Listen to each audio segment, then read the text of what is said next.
My name is Carol Quant, and I'd like to welcome all of you and the members of the public for joining us today. I'd also like to introduce our hosts, Mary Lou Nichols and Elisa Rawlson, who will be doing all the magical things behind the scenes that take care of us and make this meeting run as smoothly as possible. At this point, I need to remind panelists and presenters to please silence your cell phones and to keep your microphones muted if you are not speaking. When members of the public join this meeting, they will have their webcams off and microphones muted. If you're phoning in to join the meeting and you choose to speak during the public comments portion of the agenda, for privacy concerns, the host will rename you to caller and only the last 4 digits of your phone number will be seen. Additionally, the City of Santa Rosa is committed to providing a safe and inclusive environment free from disruption and will not tolerate hateful speech or actions. Everyone is expected to participate respectfully, or if necessary, the meeting will end immediately. And with that, can I get the host to explain how the public comment section will be heard at today's meeting? Thank you, Chair Quant. At each agenda item, the item will be presented. The chair will ask the board for comments or questions, and then at the appropriate time, open the floor for public comments. The host will lower all hands until the public comments item is open. Once the chair has called for public comment, the chair will ask the public to raise their hand if they wish to speak on the specific agenda item. Those joining by phone may dial *9 to raise your hand.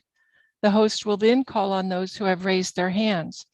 Public comment is limited to 3 minutes and a courtesy timer will appear on the screen. Thank you, Mary Lou. And with that, I call this September 22nd, 2021 meeting of the Board of Community Services to order at 4:07 in the afternoon.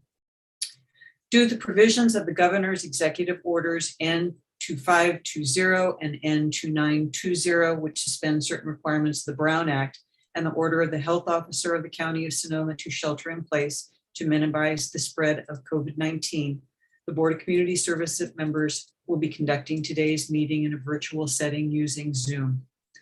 Board members and staff are participating from remote locations and practicing appropriate social distancing.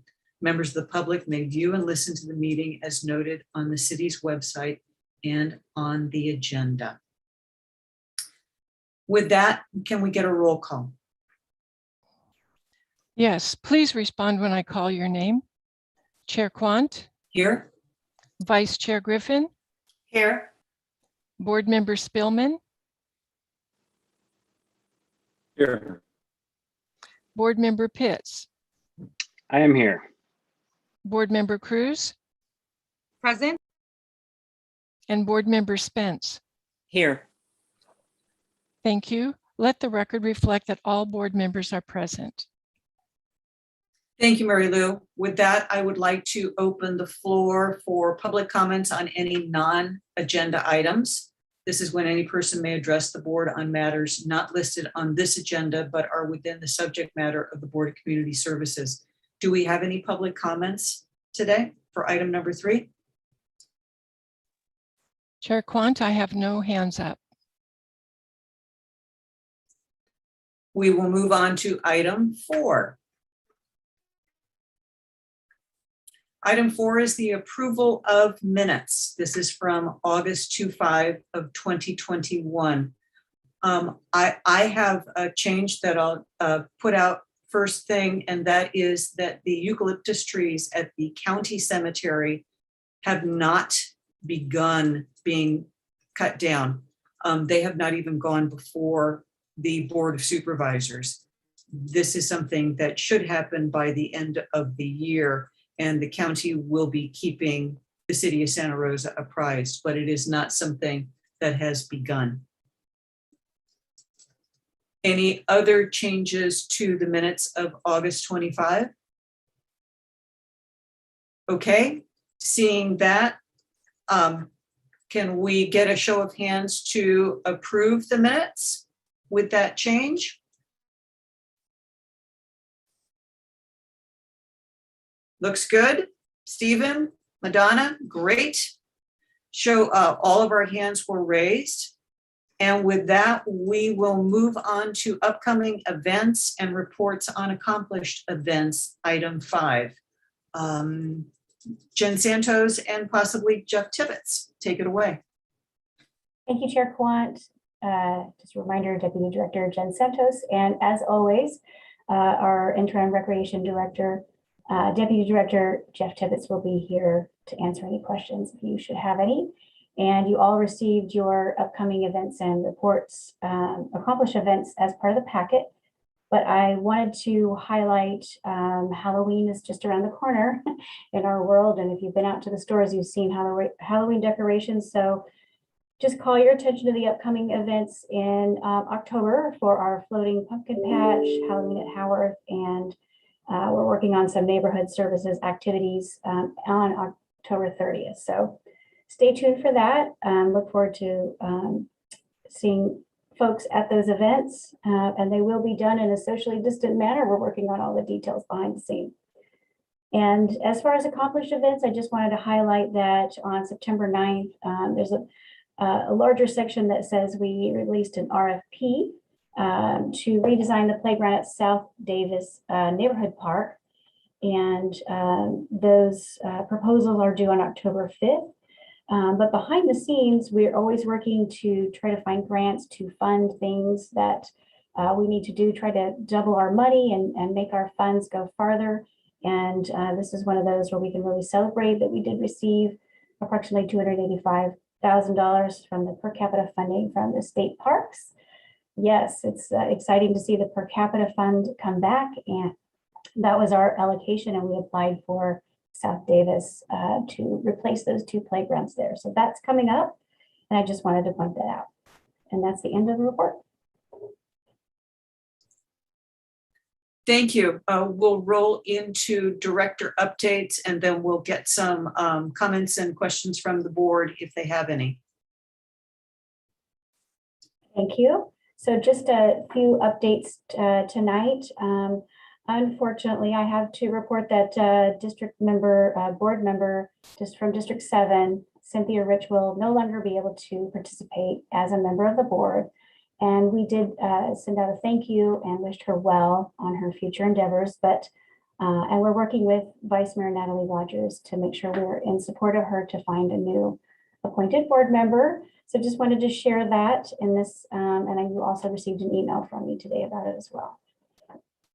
Also, some of the emails you received from staff have been about using phones during the meeting. Just a reminder that if you are using your phone, it is subject to a Public Records Request Act, and that in order to keep our quorum, everyone does need to be visible on the screen. And if we do lose a quorum during the meeting, staff will let us know, and we'll have to end the meeting temporarily until we can regain the quorum, especially for those items where we're asking for recommendations. So just a little reminder. Some housekeeping there. And also, we had a question about what's going on with the pool. As you may recall, we are looking at removing the baby wading pool at the Finley Aquatic Center and replace it with a spray ground. And it's going to be a fantastic project. I just got a preview of it today. Looking forward to it, but it does mean that the pool will be closed for at least about 6 months. We're trying to work with the designers and we'll work with the contractors who ultimately will be in charge of the schedule as we get closer, but we will have a full season up until summer of 2022. And then we're going to reduce services and look for other opportunities for classes and things like that to continue happening at the JC or something like that. We're looking at all those options, but we'd like to do a phased approach where we can keep the large pool open and then phase it in so that it's not completely closed at the end of summer of 2022. But that's the plan, to close in summer of 2022 and open late spring into early summer of 2023. And I am looking forward to it's going to be amazing. We're going to have lines out the door to participate at the spray ground. We are working to accommodate our aquatic folks who want to use the aquatic center, and we'll bring you details as we have them, but that's what we have right now. Also wanted to give you a little update on the Dutch floor neighborhood park playground replacement that has finished all of its public meetings, all the planned public meetings, and that will be coming before this board, hopefully on the October 27th meeting. If not, we'll follow up on our December 8th meeting for a presentation on all the collected data, as well as the final design for the master plan. And from there, we plan to go to council and start the construction drawings to get that underway.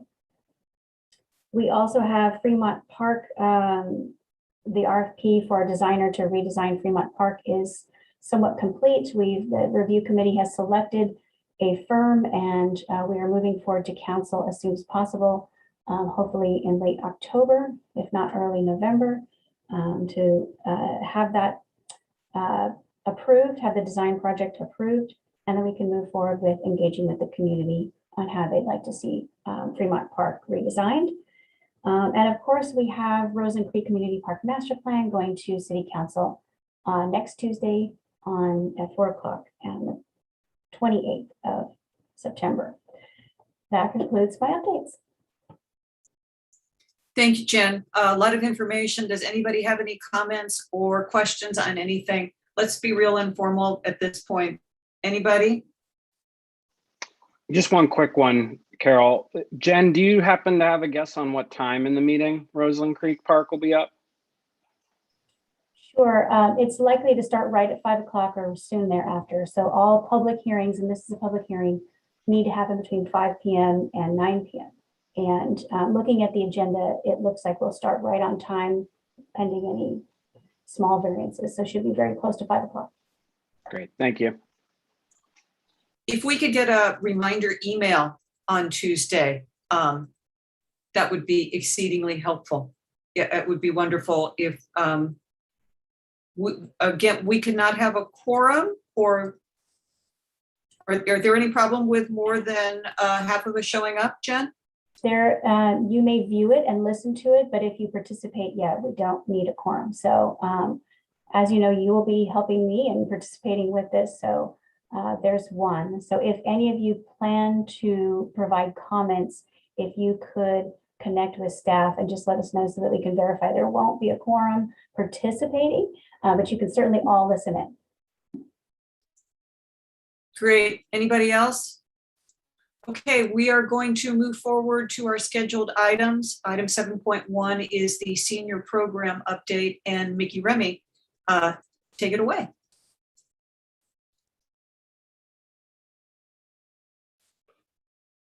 Hi, everybody. I am Nikki Ramey with Recreation and Parks Coordinator at the Steel Lane Community Center. I work closely with Al Pritchard, who is the coordinator at the Senior Person Wing.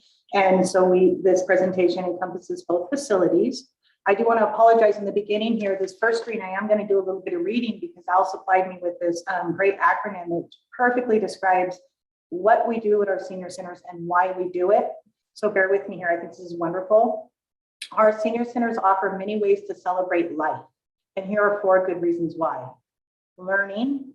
Our centers offer a wide range of educational activities to keep minds sharp, whether taking an art class, participating in a book or photography club, learning to dance, attending a history class. There's many opportunities to stay engaged and pursue one's passions.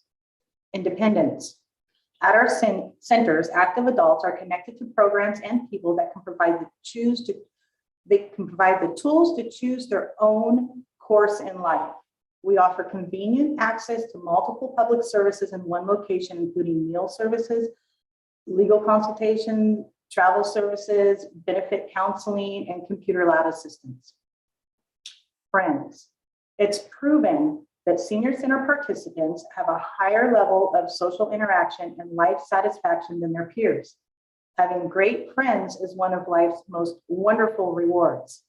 Our senior centers can be the perfect place to meet new people. We offer many social activities, including bingo, Scrabble, meal craft, mahjong, and lots of card games as well.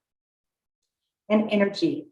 Keeping minds and bodies active not only improves the way we feel, but it also prevents many health problems that come at our age.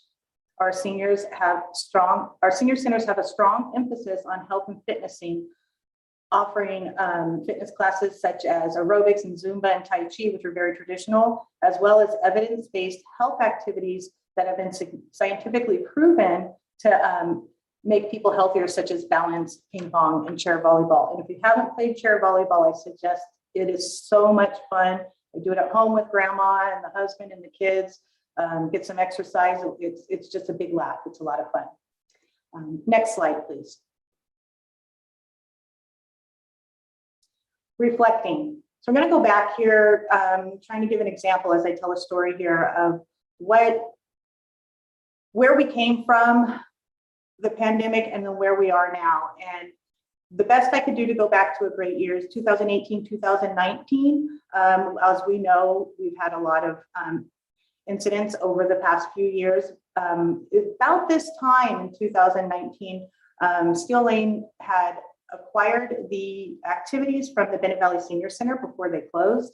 As they closed, and Person Senior Wing had been open for a number of years, still building up clientele. So this is a really good year to look back on, because we had 200 weekly participants at Steel Lane at this time, and 800 over at PSW, and 600 of them were members. And being a member came with a lot of benefits. For $24 a year, which helps support our programs. They get 50 cents off of each registration that they do. If they come multiple times a week, it's a great savings for them. We send them a Zest newsletter quarterly, which is full of what's happening, heads up on some things that are coming, resources, some fun activities. And also we have numerous events, and our members do get a discount, and some events they can come for free, but at least a discount for those as well. So it definitely is a cost savings for our active members to purchase a membership. This was a time when we were really growing. We were coming up with new ideas. We were getting new participants every week. Things were moving wonderfully. Al and I were thinking of all these new events and activities that we can bring on. Next slide. Then COVID hit. So when COVID hit, we had to obviously cancel all activities until summer 2021. One thing I noticed when when we did close for the pandemic and nothing was open, that some of the seniors, I was very proud of them, did take it upon themselves. A couple of the instructors learned Zoom and started some classes. Some seniors got over their fear of computers and joined those classes. And as soon as the county allowed us to go back out into the parks with social distancing and wearing masks, our seniors were meeting out there for a balanced class and so forth. So doing a good job taking care of themselves, but we need to do more for them. During the pandemic, unfortunately, Al and I were reassigned, so we didn't have 100% attention on the seniors at that time because we were supporting the distance learning program. If you remember, Juan Flores giving his presentation a couple of months ago on neighborhood services and all the amazing things that they've been doing to help with the youth in the community. We and Al and our staff ended up giving them 100% of our time to help with their programs, help with the facility, any facility needs they had, checking the children in, checking the children back out to their parents, checking in snacks and lunches, covering the cohorts when needed, if there's a situation that needed to be dealt with, and so many things that we can think of. But we couldn't forget about the seniors. So one of the, I would say, most important things that we did during the close down were care calls. We did it in 3 different bouts, but we called many seniors many more times than that. And we had a team together, thousands of calls, and we had a script together. How are you doing? Do you have people checking on you? Do you need anything? And we had a whole list of resources so we can give them resources. Do they need to find rides to the doctor's office? Phone numbers for friends that they haven't talked to, and anything that we could do to help them out. And the little things are the most important, and you're going to kind of notice that during this presentation with seniors. And one of the ladies that I talked to, I called her and she said, you know, Mickey, you're the first person I've talked to in a couple of months. She lived alone. That in itself says how important it is for us to communicate with our seniors and make them feel welcome with us and check on them regularly, especially during the pandemic. And I went on a 45-minute phone conversation with this lady while she just simply talked to me about what she would plant in a garden if she was able to plant things in a garden. We mailed out newsletters to all of our members. The care calls were not just for members. We called all of our participants. We ran rosters. We called a lot more than our members. But we did send a newsletter out to our members with lots of resources, where we're at right now with the pandemic, here's where you can get the most up-to-date information. We shared, we're thinking about opening back up, and this is what it's going to look like for us. We had some ideas of, we sent them a little care package. It was a pair of fuzzy socks because it was wintertime when we did this, and it was just something warm. It was almost best we can do for a virtual hug. I partnered with the Council on Aging for a 5-day meal packs, and that's happening still over here at the Steel Lane Community Center on Thursdays from 10 a.m. to noon, 60 and over. It's not an intrusive registration. They can just make a simple phone call or a little half sheet of paper with their names and show up and pick up 5 frozen meals that are sealed and packaged, and they pop their trunk, and the volunteers from Council on Aging will put that and some milk and some fruit in their trunk for them, help them get through the next week, and they come back next week and get some more meals. Car bingo. Al and I have been participating in both League of California Cities and CPRS conferences and their meetings, and based on recreation, and hearing a lot about what the other cities are doing. And during the pandemic, all of these ideas, there's so many caveats to why they can't happen or how to make them happen. And it was nice to be able to share with all the different cities. And one of the cities did a car bingo. It was a 1-day event, and it was successful. And we got some information on that. And I said, hey, if that's successful, we have bingo players. Let's do this every week. And so we called and found out we did have the interest.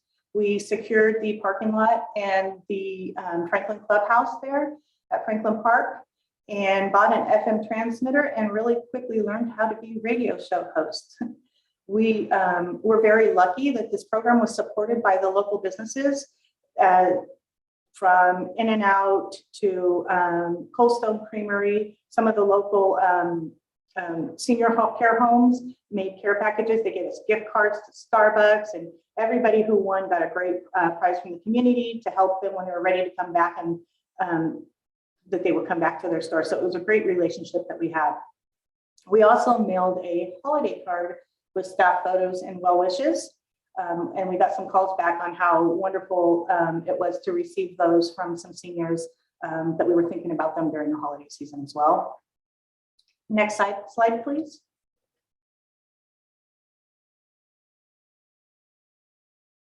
We also had some events. St. Patrick's Day lunch that was actually canceled the day before the event. It's on here for an honorable mention because we had lots of ham and lots of packaged food that we were unable to use. So we, in turn, I wanted to share with you guys, donated that to the nonprofits out there that could use it, which in turn, were the same resources we were recommending the seniors to and so forth. So that worked out really well. We held a Carnival to Candyland. And what that is a Halloween event. It was so much fun at the Finley Center. And at the time, Neighborhood Services had 8 different youth cohorts in the Finley complex. And so we had the kids come out one cohort at a time so they didn't cross each other and kind of line up at the turnaround. So when the seniors came in, they were dressed in their costumes in their car. They would be able to slowly go through and wave and see all the costumes, and the kids waved at them. And that was by far the best part. And as they got through, they got to the end where we had a great booth with wonderful fall decor, such as pumpkins and hay bales and scarecrows. And the booth was manned by a couple of Montgomery High School volunteers who ran it for us. They did a fabulous job. And they spun a wheel for each of the seniors as they pulled up in their car. And everybody got a bag of candy, but when you spin the wheel, it would tell you if you got the regular size, the medium size, or the big bag with the prize in it. So that was a lot of fun as everybody rooted for the big, a little more excitement to root for the big prize. We had a Kentucky Derby lunch celebrating Kentucky Derby. It was another drive-through event at the Finley complex. Everybody wore their fun hats and came through, and lunch was donated by Chick-fil-A.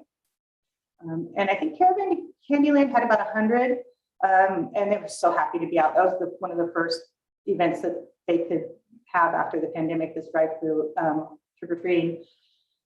The Kentucky Derby was great. I think it had about 60 participants in it, and again, donated lunches. Fantastic. The community's been great. Also with our car bingo, we have St. Patrick's Day coming up. So we did a short little impromptu celebration, threw some decorations out, all the seniors dressed in their best green attire with their little hats and so forth. And we were having fun, taking lots of pictures, and of course they're all in their cars. And lo and behold, the leprechaun starts skipping through the parking lot and greets all the seniors with a baggie of gold-covered chocolate coins. So that was a lot of fun. Next slide, please.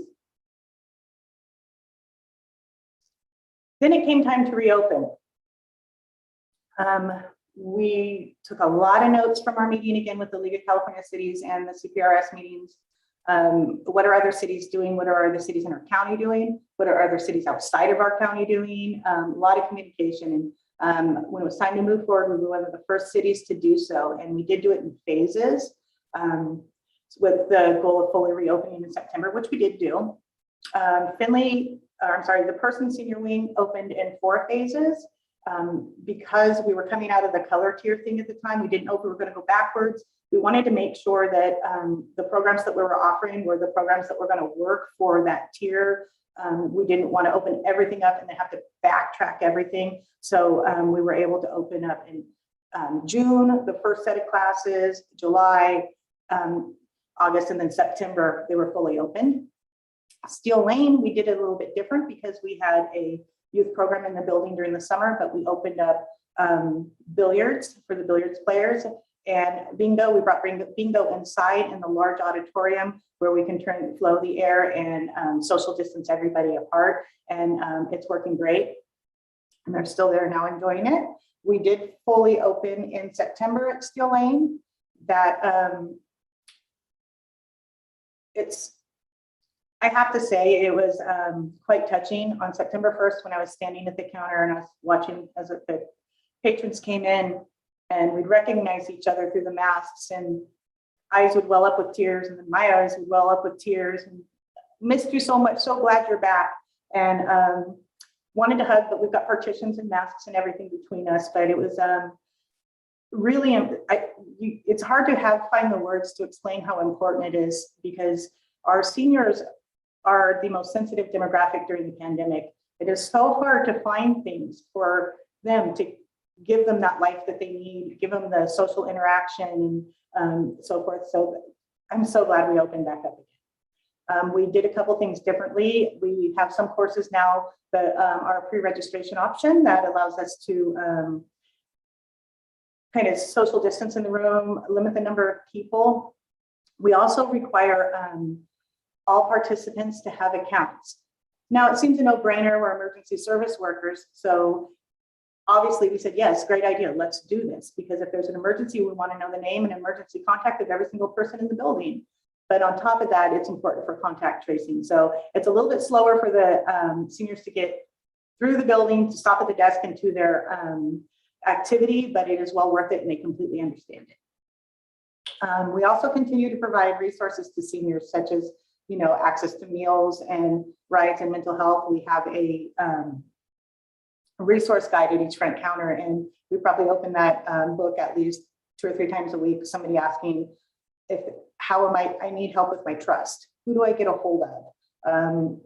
I have a bunch of old medication I need to get rid of. Where do I bring it? The list goes on and on. So we're definitely, because there's not a lot of options out there for them right now, we're probably getting a little bit more. And it's been 1.5 years since they've left their house, lots of questions. So we're definitely doing everything we can to be one stop for them, so we don't send them somewhere else to get a little bit of information that we could have found out for them. And if I don't have the information, I do ask them to have a seat, and I will look it up, and I'll make calls and get the information for them. And that's a practice that we have at both centers. Next slide, please. Challenges. Well, as you can imagine, the list of challenges, much longer than this, but we'll stick to just these ones. It's so hard to know with the work you're putting in, if you're going to go backwards or forward or grow bigger or just shrink it down a little, and what's going to change. So one thing that we did was limit the number of participants to provide social distancing. So what that means is in rooms where we had a lot of participants, we can't have that many right now. So, and also some of the smaller rooms, we really just want to make sure that people have their space. It's a little bit of a challenge because, for instance, our billiards players, they love to meet together. It's a social room. It's, you know, they're not coming in to exercise and to leave. They're there to socialize and spend the day together. And they all have their days. And sometimes we can have 12 people in a room with 2 pool tables. Well, we can't do that now. I can only have 8 in that room because I want to keep them safe. And so that's 4 on each pool table. And then, well, they start to complain because, well, so-and-so can't play and so-and-so can't play. So we come up with a plan. Instead of 8 people from 9 to 2, that's the time of the billiards rooms open, let's have them pre-register and they can lock in their spot, and we'll have 9 to noon, and then for the morning, and then noon to 3 p.m. for the afternoon. And it's working well, and everybody's getting their chance to play. So kind of working through these challenges to find what will work. The mask requirement, especially exercise type classes, are obviously a challenge. We're going to talk about that a little bit with the instructors, but it's working okay now, but it was definitely a challenge. A lot of phone calls saying, do I have to wear my mask all day? It's very difficult for seniors for certain particular seniors, not everybody, to, especially the older ones, to wear a mask for 2-3 hours at a time. And when they found out, yes, you have to wear it the entire time you're participating in your program. So that was a little bit of a challenge. We have multi-generational programming right now, which means Neighborhood Services has all this wonderful youth programming. We have a kindercare program now over at Steel Lane. So in the mornings or the beginning part of the day, it's mostly all senior activities. And then they kind of meet in the middle. And in the afternoon, it's the kindergartners from Steel Lane School. And so we're working both those in the same facility, and it comes with a lot of challenges. We have to separate bathrooms. The sanitation routine has to be in place and kept up with every day. We have to make sure that we lock up, have the kids in specific rooms, and so they're not crossing paths with the seniors and so forth. And it's all working fantastically now, but you know, the challenge is getting all that set up. Definitely took some brainstorming. Low attendance, many instructors did not return. Low attendance due to the pandemic. That's something we're hoping as we're open longer and hopefully this new variant kind of fades away, fingers are crossed, that we'll have a lot more of our seniors coming back. I just had 4 more of them show up today that haven't been here yet that decided to come. So I was super excited to see them. And instructors that haven't returned, some of them are just waiting. Maybe they have a Tai Chi class where it's specific to a certain, they want to breathe with it, and it just doesn't work with a mask, so they want to wait. And then some instructors have found some other things to do and just said, you know what, I'm not coming back. And for instance, one said, you know what, I'm babysitting my grandkids now, and this is fantastic. So I am seeking additional instructors though. So if anybody is interested and has a life skill, get a hold of Nikki at Steel Lane. Support staff is a bit of a challenge. Al and I lost almost all of our temp staff during the pandemic. So opening back up, man, hurry up, hire people and get them trained. So that was a challenge in itself. We both also are wearing many, many hats right now. We both no longer have an SAA at the front counter. The SAA's primary responsibility was to run the front counter, to check people in to their activities and run the reports. They did a lot of filing. They did a lot of stuff. And it's, Al and I are filling in as best we can with that, with a little bit of help from some temp staff. And I also are specialist at Steel Lane that also was kind of a backup to the front desk is also moved on. And so we are in the process of hiring and give it a couple of months and hopefully we're back on track with the team at the facilities again, but those being a challenge. And then those experiencing homelessness, obviously all facilities deal with it, and just sharing, we do have a plan. We have a facility staff that comes into Steel Lane pretty early in the morning, so we can wake everybody up and let them know it's time to gather your tents and your blankets and so forth, and let's get moving. We're going to open soon, and they do pretty good. He gets them out of there, and then he does a big cleanup and some scrubbing at the entryways and a sharps pickup. And we do that multiple times a day because they do come back multiple times a day. And with the kids coming in the afternoon, we don't want to find a place where we missed or somebody was congregating that we hadn't seen and the kids find something. So, and then trash pickup is huge and constant there too. So with that, I think we've made it through our challenges. We found out through all of these challenges, again, how to make things work instead of what's not going to work. Next slide, please.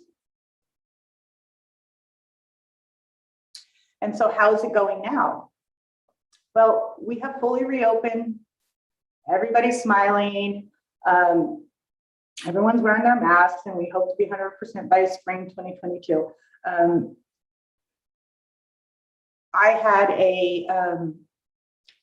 just about 2 weeks ago, I was checking some ladies in for our bingo program, and the lady stopped and she said, Mickey, I go to a couple of different senior centers in a couple of different cities, and I love coming here. I walk in, you guys greet me by name. You always offer any service that I'm looking for. You're so welcoming and friendly. So when I walk in, I feel like I just came home, like I walked in my front door. And that's exactly what our goal is. Again, we have to remember that seniors are the sensitive ones during the pandemic, and we were trying to be so careful with them, but without forgetting about them. And it was quite the task, and I think we're pretty successful with that. We'd like to grow back. We're hopefully getting our events back in the spring. It all just depends on where we go with the pandemic, but hopefully we'll have our events back. We can kind of change them up a little bit if we need to make them work with what other guidelines are put out, which is fine, and bring in more and more programming as we're finding what does work. It makes it a little bit easier each time. Next slide, please. Questions? Questions from the board. I don't have everybody's face up. If you comments or questions, just raise your hand. And Carolina, you're muted. I'm fascinating when I'm muted. This project has a special place in my heart, as I know you all know. And I got to tell you, the staffing is fabulous. I took some folks through on a tour last week, because I'm always looking for money for that. And they were dazzled by the building and what was going on in there. And I want to thank you. You're doing a wonderful job. I think you really have hit the button on all of it. So thank you, thank you, thank you. Thank you.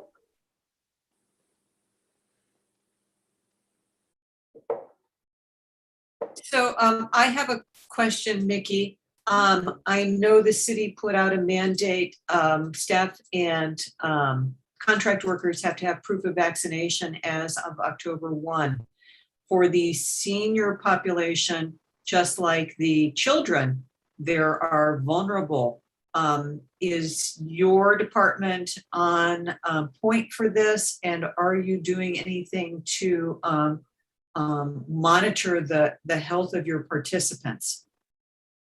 Well, we do make sure now we have emergency information on all of them. We don't ask them until we receive guidance to do so. We're not asking them if they are vaccinated or not. But again, we are keeping them separated, separate bathrooms, and they do have to wear masks the entire time. Even bingo's 3 hours long, they have to wear their masks the entire time that they're in the building. And then the bathrooms are sanitized regularly in all the high touch areas the entire time. And that's the best we can do for now, unless the guidance comes otherwise. Thank you, Mickey. Anything else from the board? Terry. Thank you, Mickey, for the presentation. I'm always amazed at what staff's able to do under such trying circumstances and to get so creative. And I was particularly impressed with the care call system that you set up. Do you have plans to continue that until the senior centers are truly fully back in operation without limitations in terms of attendance? Because I can imagine there are people that either can't get in because of those limitations, or people that are reluctant to come back. You know, my own parents, they're in their 80s. They're reluctant to participate in certain activities out of fear. So is there any intention to continue that? The next plan that we're discussing right now and haven't solidified, but we're discussing right now is to call the participants that are not showing up for the classes that usually do and touch base with them, make sure they know that they got the message, that it's an option, make sure they're okay, and then see if, for instance, we had a lady who came to bingo quite often and she stopped showing up. And when I asked one of the other ladies where she was, we decided to give her a call and she lost her ride. She no longer had a ride. So we now have another senior that comes and picks her up along the way every day. So with that, we definitely said we need to do some more of this, and we'll be making some more calls to the seniors that are not showing up for the activities that they normally do, whether they're members or not. Great, thank you. Any other questions from the board? Do we have any public comments on this item? No, I see no hands raised for public comment at this time. Okay, with that, we are going to move on to item 7.2. And item 7.2 is the meat of the matter today. It is the Measure M review. It is 10 minutes to 5. At some point, Jen is going to offer a break. This is going to be a shorter presentation from Jen. That doesn't mean the discussion that follows will be shorter, but if need be, we will take a 5-minute break. If there's no indication that that 5-minute break is imminent and you want it to be imminent, wave your hand. We don't want to leave anybody in desperate straits, especially with such an important topic as Measure M. And with that, I'll turn it over to Jen Santos and Jeremy Gundy and Jeff Tibbetts. Thank you, Chair Quant. Appreciate it. I know the staff are getting the presentation ready, but just to introduce ourselves, as you all know, I'm the Deputy Director for Parks, and I'll turn to my colleagues for their introduction as well. I believe I see Jeff's here. Yeah. Hello, Jeff Tibbetts, Interim Deputy Director for Recreation. Good afternoon, Jeremy Gundy, Deputy Director of Field Services and Transportation and Public Works. Great, thank you. And so we've been here early in April to have this conversation. It was a very lengthy conversation about our early data results from all of the community outreach we've done with Measure M. So we're coming back with a small update and also to check in with you all about our strategy for moving forward. We're not necessarily here to ask you about specific projects to do. We want some input from you all about our strategy, our approach to moving forward with this. Because we will be coming back again, but we want to make sure we're actually going the right direction before we continue on. So next slide.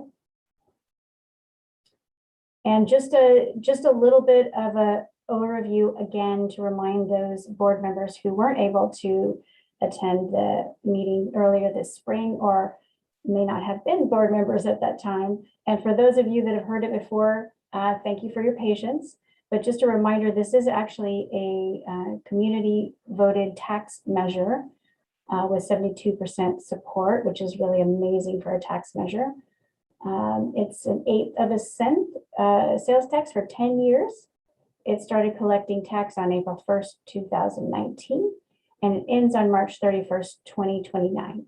But I also want to say that while we collect the tax from that, we're not required to spend every dime of that by March 31st, 2029. That is simply when the tax will be collected.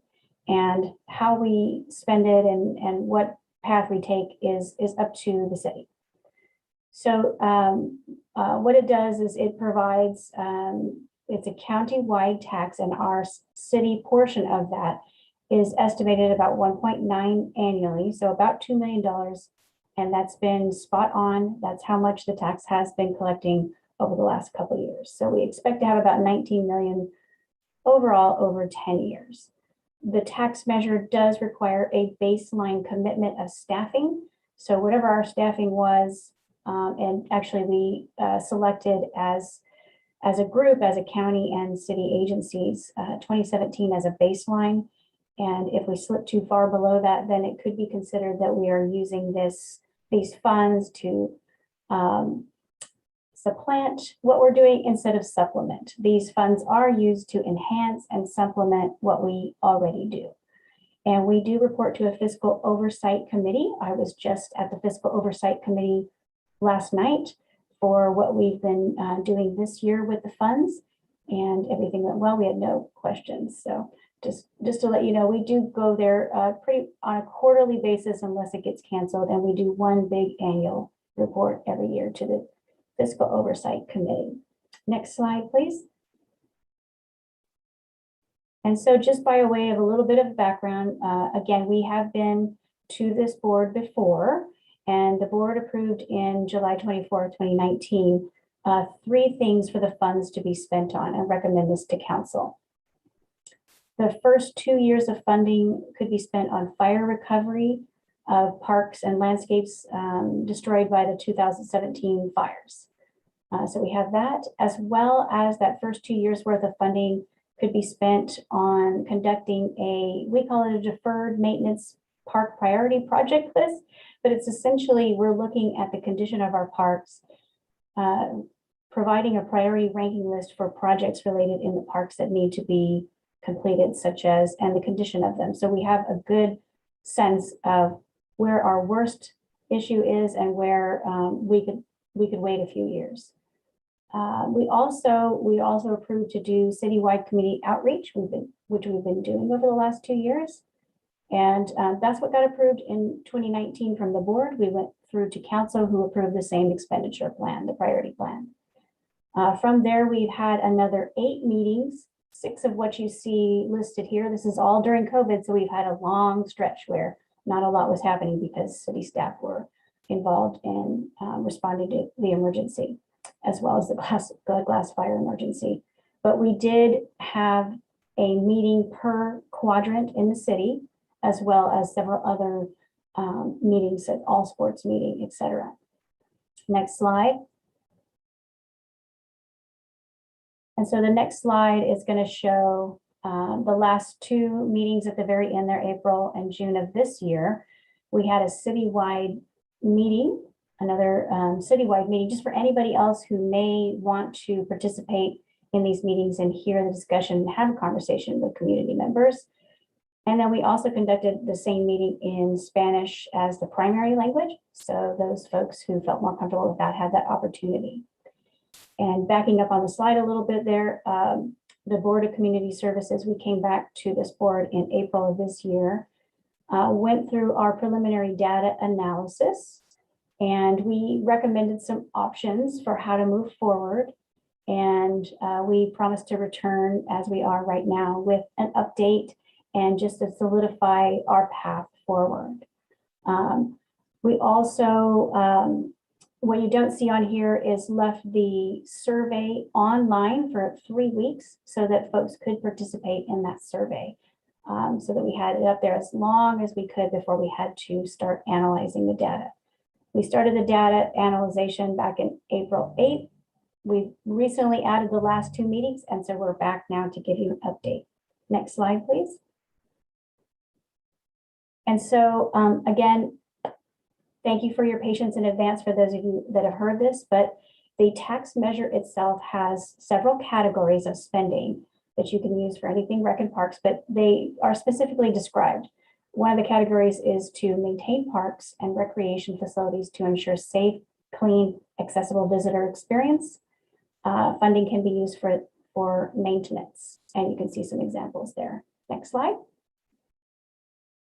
And we can also use the funding to improve and develop athletic fields, playgrounds, restrooms, picnic areas, and other visitor amenities. Next slide, please.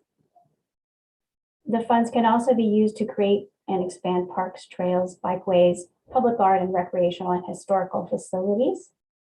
Next slide. And again, also can be used to plan and develop bike paths and trails with connections to schools, community spaces, and regional trails. Next slide, please. And we can also use the funds for providing recreational, educational, and health programs for the community. Next slide. And we can use the funds to decrease future fire risk, fuel loads, and invasive plants on city-owned open space parks. Next slide, please. And last but not least, the funds can be used to improve the trails along waterways and riparian areas to benefit fish, wildlife habitat, and water quality. So that was just a little reminder of the specific categories that are listed in the tax measure. Really, this is a tax measure to support recreation and parks enhancements overall. Next slide. And so I just wanted to pause here for a second to let you know we do have results from 3 categories. So we had our live Zoom meeting polls during the meetings. We were collecting data live. People were responding electronically. It was showing up on the screen. So we have those Zoom meeting polls as considered live results. We also have the survey results from our city website. So anyone who couldn't participate during the meeting could go and take the survey online, or they could choose to wait and participate in the survey. The survey online was a little bit different in that it had open-ended questions. And in an online forum, on a live online forum, we would have a very difficult time asking open-ended questions. The meeting would be 4 hours instead of 2. So we limited to answers we could get quick selections from, but if you went online, you could participate and write whatever you like, and we would interpret that. We also had a very early meeting before COVID, and we had a different version of that called Vox Votes. It was in person, but taken electronically, and the results showed on screen during the meeting. So just wanted to let you know about that. And we combine those all those results to what we have for you today. Next slide, please. And so just a reminder, I know you've all seen this slide many times, and if you haven't, welcome.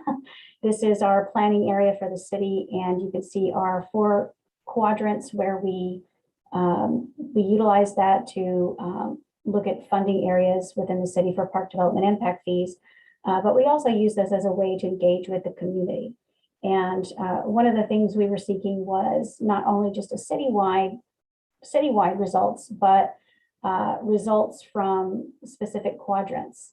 And what we learned in this process was that the results did not really vary significantly at all between quadrants. It's really not worth even reporting. It's almost identical per quadrant. There was a few minor differences, but really it was comforting to know that these were citywide responses, and we didn't have any one particular quadrant that wanted something more significantly than the next. So when you see the data that comes up, note that it is, we did collect it per quadrant, but we mashed it together to be citywide because the quadrant results were very similar.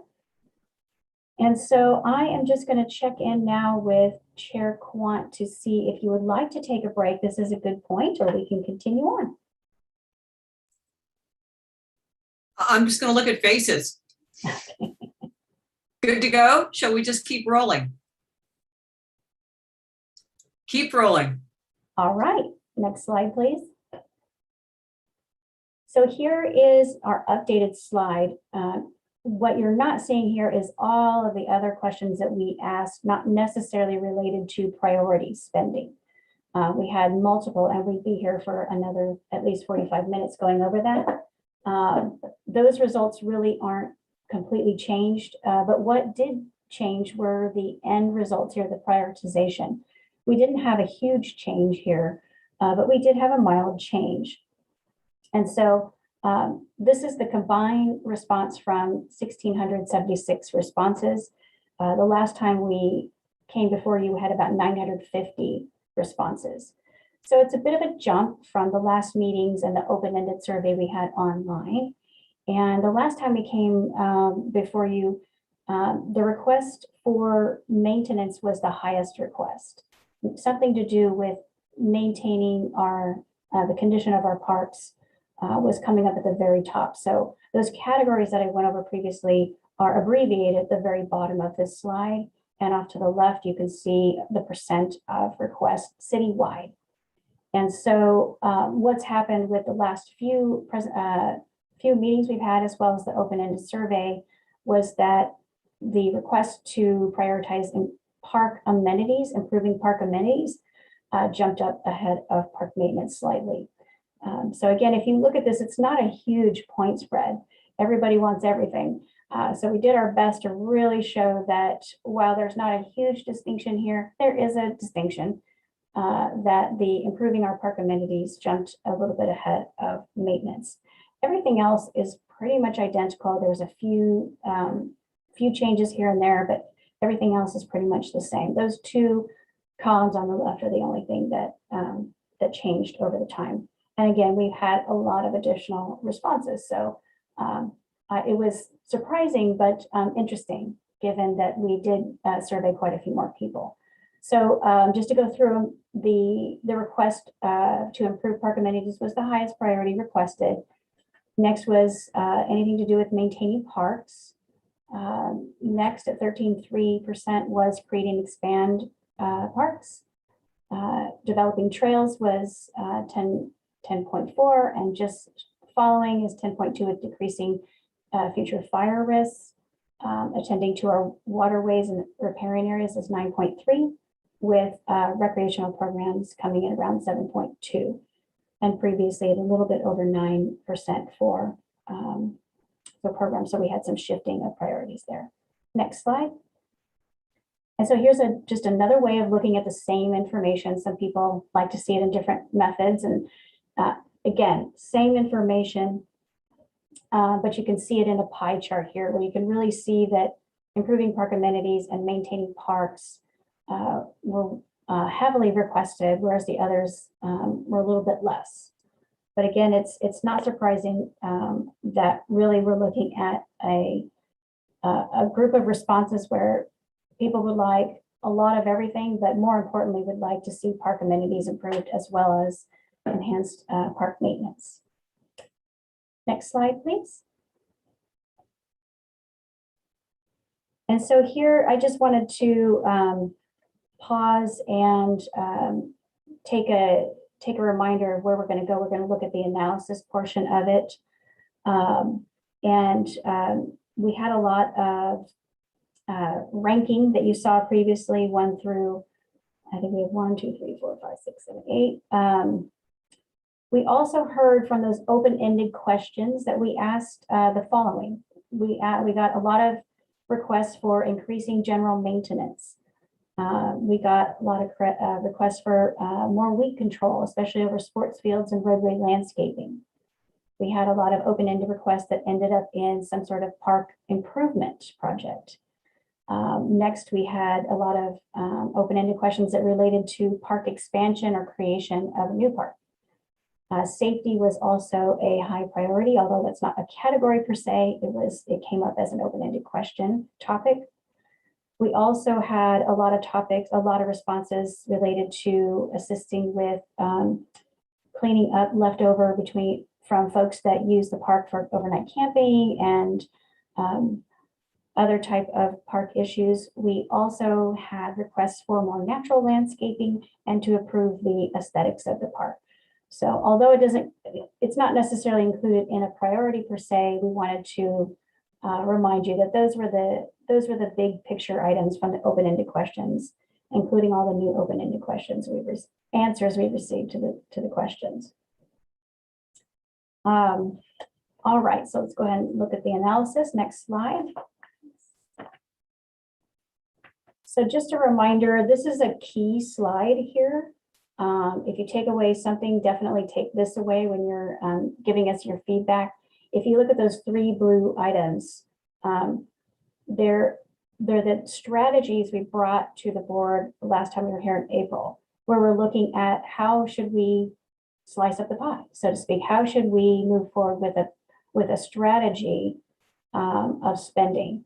And it doesn't have to be any one of these. It could be something really different. So this is where we're asking for your input.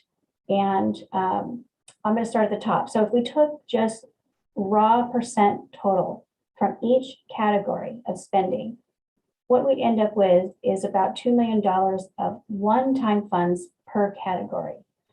And let me just back up a minute too, because when we came back in April, we also determined that we want to target around $14 million as our potential remaining funds to be spent after we subtract the first 3 years of spending, or the first 2 years of spending, as well as we're moving forward with a full-time park planner position. So what we determined was that when you're looking at these, we're really thinking of the last 8 years as $14 million overall. So with that, you're looking at about $2 million.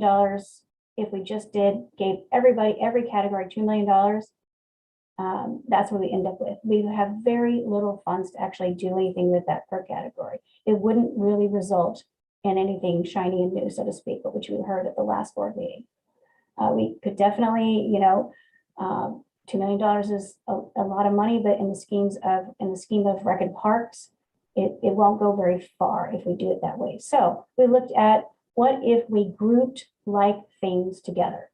So grouping is a percentage of the total. So we took the percent from we wanted 28% park amenities, 21% maintenance, etc.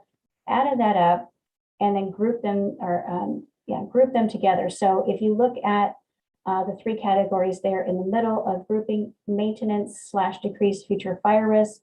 The next one is capital improvement categories, and then a recreational category. We decided if we group these 3 things together, what we end up with was approximately $4.5 million one-time funds for responding to maintenance needs, as well as decreasing future fire risks. And the funds there are averages. Sometimes we're going to have more funds, sometimes we're going to have less funds. We might not spend the first 2 full years of funding as dedicated. We might not need all those funds for the fire recovery. So this is a very fluid discussion. So we're really looking at the strategy here more than the dollars. Next, at the grouping percent total, if we look at grouping all the capital improvements together, the categories would be improving and developing, creating and expanding, improving trails, and creating a plan for bikes as well. So those are the 4 categories that you would see there when we say all capital improvement categories, that's what we mean, those 4 categories. If we group them all together, it'd be about $8.5 million one-time funds. And again, a fluid number. We're really just looking at the strategy. And what that leaves is about $1 million or a little bit over $1 million for the recreational category. What I have off to the right there as the parentheses numbers is what we presented last time. Not a huge difference, but that's what the change was since we came to you last time. You can see the dollar amounts there. Again, not as critical to us because we know that the funding is somewhat fluid. So, but you can see where we came to you last time, it's very similar. So then if we move to the next blue category, the third category, grouping and ranking. So what we did was we took the grouping from the grouping of percent totals up above in the middle, and then looked at factoring in a percentage. I do have to apologize. I do have a math error in this one.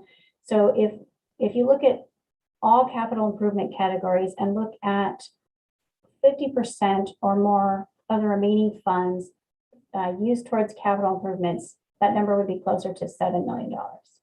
It is a typo, so I apologize for that.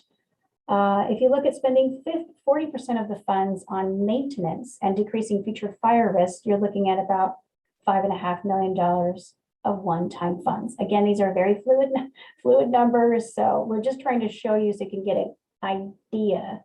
But again, this could be more if the tax is doing well. If the taxes aren't doing well, it could be less. And then the recreational programming category is around 10%. We looked at those. When you look at the overall open-ended questions, as well as just the percent total of what was requested, this seems to make sense to us, since now we know that capital improvements are one of the higher priorities.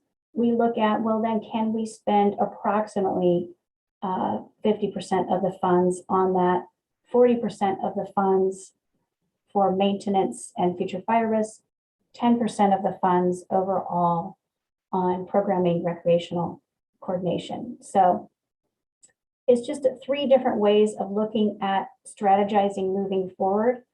And we're recommending one of the bottom 2 rather than just doing a straight percent of the total. One of the bottom 2 is going to get those categories more funding overall, and we can have a better impact of what we could do moving forward. And I know that's a lot of information piled into one, but really, if you're just looking at those blue categories, we're really looking at what sort of strategy should we be looking for. We had more strategies when we came back. So this is what we've narrowed it down. When we were back, when we came to you in April, we had a few more strategies and a few more slides that broke it down. But really, this is the core of what we need to discuss today. And we really want to look to you all at what you think is our best strategy moving forward. Next slide. And so with this, I just wanted to take a minute and let you know that before we move into what we mean by maintenance, capital projects, and recreation programming, that we're looking at $14 million overall for what we have left. Again, we hope it's more, but that's what we have. We're looking at the percentages, either a grouping in percentages or just the straight grouping of similar categories as feedback from you all tonight.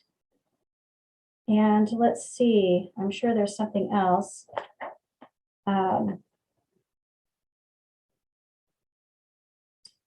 other thing was that, okay, well, let's go ahead and go to the next slide. I won't get ahead of myself. I'm getting ahead of myself. I'm going to turn it over to our Deputy Director of Field Services, Jeremy Gunday, and he's going to go through what we mean by when we say maintenance and fuel reduction, et cetera. What do we mean by that? Just to kind of bring that to your forethought, and we'll go through maintenance, capital projects, and recreation. So I'm going to turn it over to Jeremy.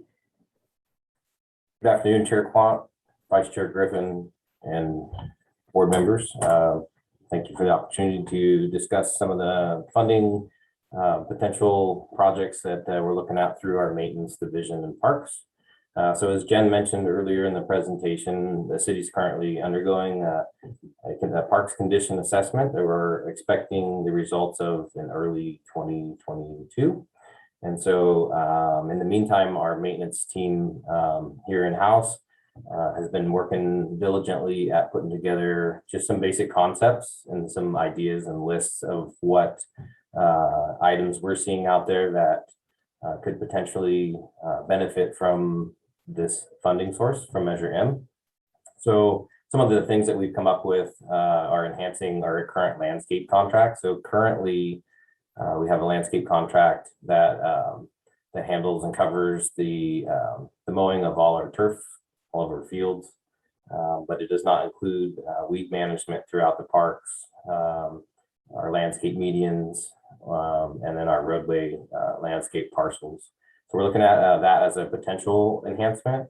And as I continue to go through this list of items, once again, these are just areas that we're looking at, and we're we're hoping to get some influence and guidance and suggestions from the board and the community for more specifics.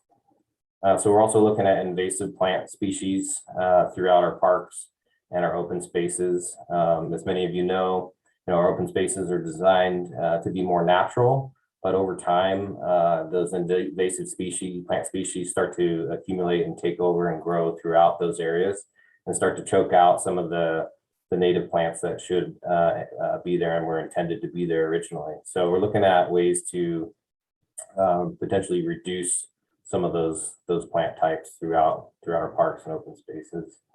We're also looking at the Howard Park tennis courts. We are well aware of some of the cracking that's occurred through those courts, and that has caused the closure of those courts and greatly impacted the public and the tennis community. So we're looking at whether or not that'll be a small enough project that we consider maintenance, and if not, kind of like what Jim was talking about, the difference between maintenance projects and capital, larger capital improvement projects that would go out to contract. We're also looking at the tennis courts at Galvin Park.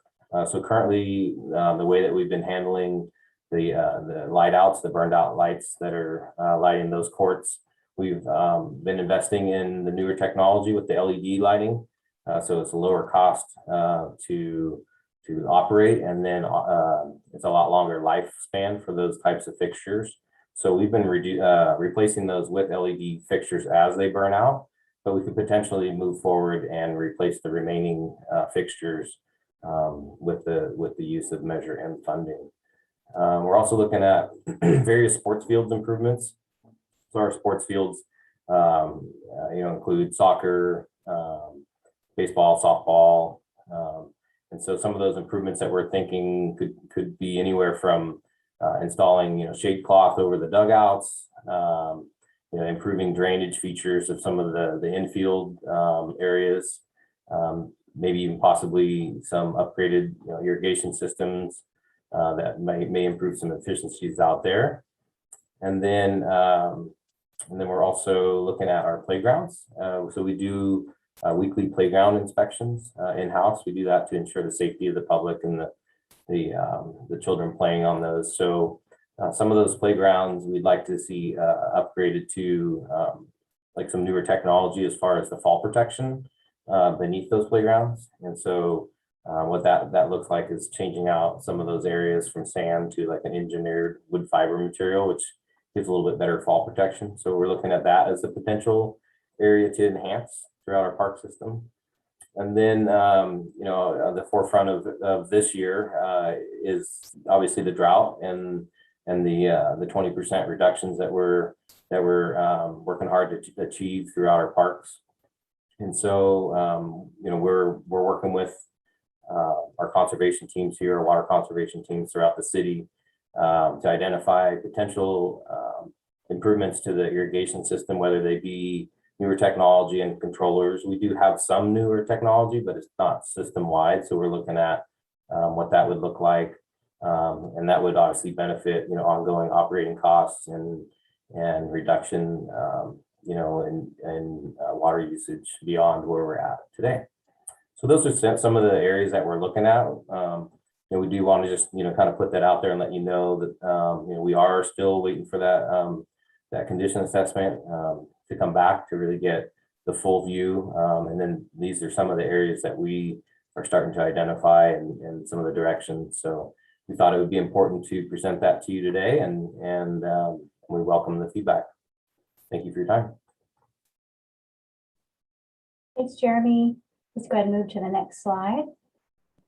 So I'm going to go over the capital project priorities just as a reminder. So this is just a written version of what we've seen of grouping all the capital project priorities together and their percentages. Capital projects, like Jeremy mentioned, sometimes when you think of a maintenance project, a trail that's splitting in two, that's really beyond maintenance. That's a capital project. So those are things as well that would be included in this category. Those things they're going to help maintenance, but they're also going to be a capital project because there's going to be less constant maintenance from the maintenance team to do that. So if you look at these capital improvements overall together, improving and developing athletic fields, playgrounds, creating and expanding parks and trails, etc., planning and developing bike paths and trails along waterways. Those are the key categories from the tax measure itself. If you look at the grouping scenario for capital projects, it's about $8.5 million. If you look at the grouping and ranking process that we showed you back on slide 17, it's about $7 million overall. And again, I hesitate to use those numbers because they are fluid, but right now, if we had to do it right now, that's where we're at. So I just wanted to remind you all about that. Next slide, please. And so I also thought it would be important to talk about what is a capital project. And it's those brand new projects. Coffee Park was a brand new project, even though it was burned and we restored it, it nevertheless is a brand new park pretty much. Deferred maintenance, I just spoke about, like a splitting trail, that's an example. Amenity replacement, you've got an example there. We're putting in a brand new picnic table at, actually I thought that was Doyle Park, but it might be somewhere else. It might be Matanzas Creek. But anyway, those are capital projects too, because they have to be compliant with building codes. You can't just plop a picnic table down, so they become a capital project. Even a picnic bench or a bench along the trail is a capital project because that bench must be ADA compliant all the way back out to the sidewalk. So when you think of capital projects, it's all over the place, but anything that isn't maintenance or programming is likely a capital project. Super tiny, from picnic table to huge new constructions like Bear Park and Coffee Park. And I thought I'd verbalize some common capital project costs so you can kind of get an idea of when we talk about capital costs, how far will our funding actually go? And so if you're looking at a new community and neighborhood park, of course, Coffee Park was about $4.5 million as a reference. Those big projects often end up about $1 million an acre, just by comparison. And if your park is really packed with amenities, it can be even twice that much. If you're looking at a new playground, you're looking at $447,000 for a new neighborhood playground, $846,000 for a new community park playground. That is everything inclusive: design, construction management, oversight, and construction itself. So that's cradle to grave, as we say in the construction industry. If you want to install a new lighted soccer field or sport field, you're looking at $1.9 to $2.5 million per field, depending on what sort of infrastructure is already at the park. A dog park, the Coffee Park Dog Park, $471,000 for a new dog park. Again, acquisition, our most recent acquisition happened when the real estate wasn't as high as it is now, and we paid about $1 million an acre for parkland. And of course, something small like a monument sign, we're looking at $25,000. So I don't expect you to remember all of that, but when we look at the amount of funding we have every year and look at how many needs we have out there and how much everything costs, I wanted you to be aware and have that in your back pocket as you're thinking through these processes. Things do cost a little bit more when we're in a public setting because there are so many rules and regulations associated with them. And we have to do everything very hyper compliant, of course, and we want to do that. Next slide.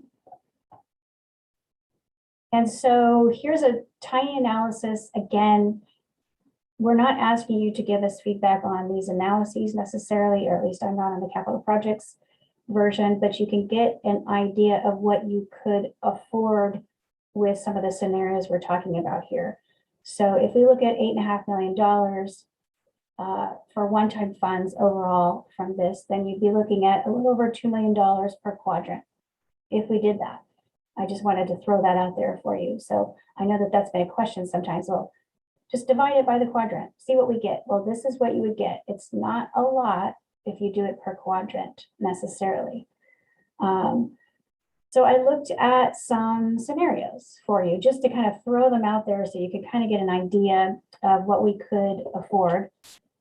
And so if we looked at installing 4 community park playgrounds, 4 neighborhood park playgrounds, and 1 lighted artificial sports turf, that would pretty much get really close to the $8 million mark for that. That's what you could afford for about $7.6 million. So then we have a little bit of change left over for other projects, but this is just a scenario to kind of bring it to the forefront of what things actually cost.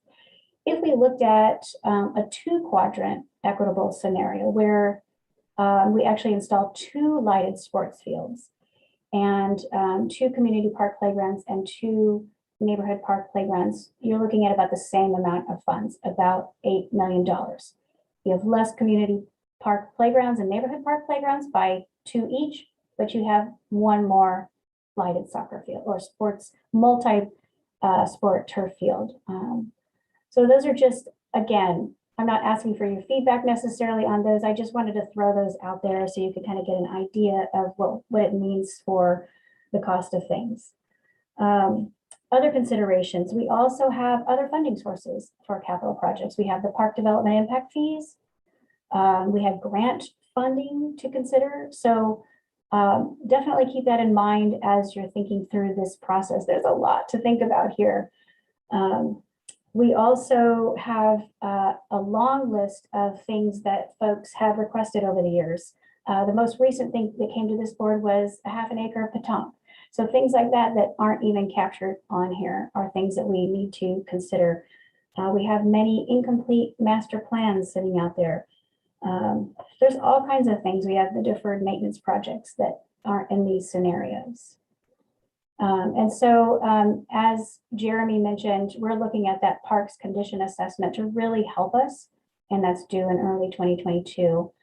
We still have 1 more small set of community meetings to go through after all of this, and I'll cover that at the end of the presentation. But I just wanted to remind you that we're stopping by the Board of Community Services to get feedback. We're going to go to council, and then we're going to go back out to the community. So with that, I am going to turn it over to the next slide and over to Jeff to go through the programming slides. All right, thank you. Good evening, board. Again, Jeff Tibbetts, Interim Deputy Director for Recreation. And looking at the funds, there's really kind of one of the things I wanted to propose today is there's a couple scenarios. As Jen mentioned earlier in the presentation, we're looking at the last 8 years of funding under the current measure. So scenario 1 is to look at that as an 8-year spending plan. And with those estimates, again, with fluctuating numbers that are constantly changing, and then actuals obviously won't exactly meet projections, would be looking at something like $173,000 a year. The other scenario I really want to talk about in terms of recreation and the direction that we are looking at and would be interested in your feedback on is a 6-year scenario, where then we would be estimating to receive approximately $230,000 a year. So to get into a little bit more, and again, that's this money, it's not like the general fund budget where it's allocated per year. This is money that would build up. So by holding off from doing 8 years to 6 years, that money's not lost. So that's why it accrues to more money per year. So why a 6-year plan for recreation? There's a few reasons. One is COVID uncertainty. You've monthly received reports from recreation and the different things that we've been doing. We've been 1 step forward, 2 steps back, a step to the left, spin in a circle. And the reality is we're still doing that. Yes, we're on our path to being back and getting programs back to some semblance of normal. But 2 days before our last registration, the new mask order came out, and we had 2 days to figure out what does that mean on the impact of our operations before thousands of people start signing up for activities and recreation. We still weekly are issuing a number of refunds through different programs for different reasons related to COVID. So the idea of trying to still figure our way out of COVID while also throwing in a substantial programming budget like $173,000 a year is just more uncertainty that, quite frankly, I don't feel like recreation's in a place to best maximize and utilize that resource right now for the community. So that COVID uncertainty is a reason to delay for a couple of years until we start spending those funds. The other one is sales tax uncertainty. We've talked about these numbers being flexible, allowing those funds to build up for a couple of years. When you're talking about programming, if you get established a program, we have a program running for 3 years and then sales tax plummet, there's not a lot you can do to adjust a program other than to cut the program, to reduce the program, to do those types of things. So for us to spend the money as it's coming in, there's some uncertainty there, and there's some concern that we will have to take steps back with our programming year 3, year 4, try to project what sales tax are going to look like for the next 8 years. Is certainly a risky game. Whereas if we give it a couple years, that money builds up, then we're spending and playing catch up. And as there's a down year in sales tax or different things happen throughout that time, we have a little bit more time to fluctuate that spending over 2 to 3 years of program, as opposed to having to make that adjustment in 1 year of programming. The other aspect of this is preparation. And I hinted on this a little bit with the COVID uncertainty, is for staff to really be able to prepare for where is this money going to go? What are the programming needs? Where are we going to develop infrastructure that might be needed to expand in those areas? The staffing plan to handle it. A couple years to prepare for that and look at that and strategize is going to mean a better product and a better program for the community. I've recently, in the last week, been asked twice what I consider success. And it's not number of registrations. There's quick ways to look at success. Oh, this program sold out, it was successful. But it's really to dig in and look at what's the quality of the program, the safety, the satisfaction results, all those types of things. And so really focusing on that and making sure that we're providing good, high quality programs, safe programming for the community. And then the last piece of that is community outreach, right? I mean, the other aspect of that is does the community want it? Does the community need it? Is there a desire for this programming? So giving us a couple years, using some of those funds in those first 2 years to do some community outreach specific to recreation. Recreation was captured in a broad aspect of the community meetings that have currently been taking forth, and what the desire is for community or for recreation programming. But there's nothing in those results that really tell recreation what is the community looking for. Should we be expanding our senior program operations, our aquatic operations, summer camps, youth sports, adult sports? Really, where is recreation going to really look to expand and increase the programming that we're offering with this resource? And so those next steps, again, with the 6-year proposal, would be a couple years to evaluate that, do community outreach, be able to assess internally with the city what's possible. And one of the things I really want to focus on when you look at the amount of money per year, which one-time funds don't really work in recreation and programming. So we're certainly looking at it as a yearly budget, not a one-time fund. The amount of money that it is right now, $230,000 a year, we can do that's a big budget for programming. But one of the things that we need to evaluate and prepare ourselves for is how do we make sure as much of that as possible is going directly to the program budget. It's a great budget to run a program.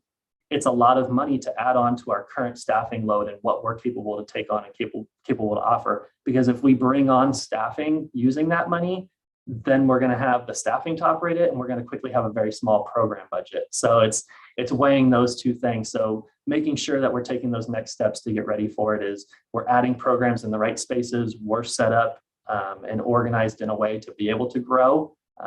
Again, certainly over these last few years, from fires to the pandemic, growth is exciting. But again, you've seen all the ways that recreation has pivoted and adjusted. And quite frankly, recreation needs a little bit of time to put all those pieces back together. We took apart the puzzle and we went in a completely different direction. And the next step is we need to put that puzzle back together and get our infrastructure set back up so that we're ready to expand and offer more programs to the public. So we'll be curious to hear your thoughts on those kind of scenarios and recreation, looking at it as a 6-year approach and giving a couple years to continue that recovery from COVID and establishing that foundation for us to proceed with these funds in the best way.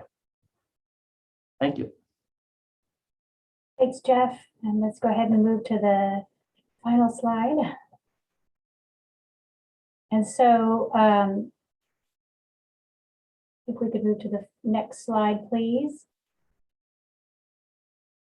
Like Jeff and Jeremy said, we're really looking at making sure that part of our next step is to reach out to the community. The next big step, I should say, reach out to the community again with more specific topics. You know, certainly from a capital perspective, from a capital projects perspective, we are looking at feedback. The next step would be to receive the park's condition assessment, which will also contain a priority list of projects in it that can be completed in the city if we choose to do so. We're receiving that early in 2022, hopefully January, or at the latest in February. We should have a good version of that by January.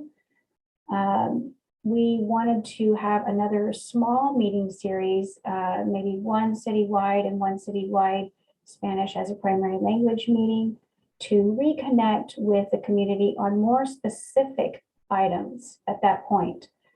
Especially for the capital program. As you heard, Jeff Tibbetts is really looking at, you know, maybe a delayed scenario, but for the capital project, we want to get rolling with something. We want to start some projects with those funds. So we're looking to gain community feedback on specific things we could roll forward with and take as action back to council later that year. And so that connection with the community again would be really great for capital projects, as well as the recreation team and the maintenance team, as we strategize about specific priorities and funding tasks and projects that we could spend the funds on. We'll then take that and analyze that community input. We'll develop a final priority plan for capital spending, and we'll get as far along as we can with maintenance and recreation. And we'll return for a priority plan setting in summer of 2022. And return and then move forward with your recommendation to council with a priority spending plan. Again, a much more refined plan than what we have right now.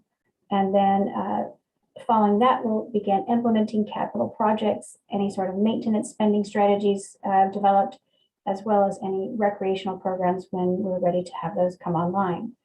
So what we're looking for you tonight is feedback on this overall strategy. Are we going in the right direction? Have we thought about this the right way? Have we analyzed the data that we've collected in a manner that's easily digestible to move forward with to the community?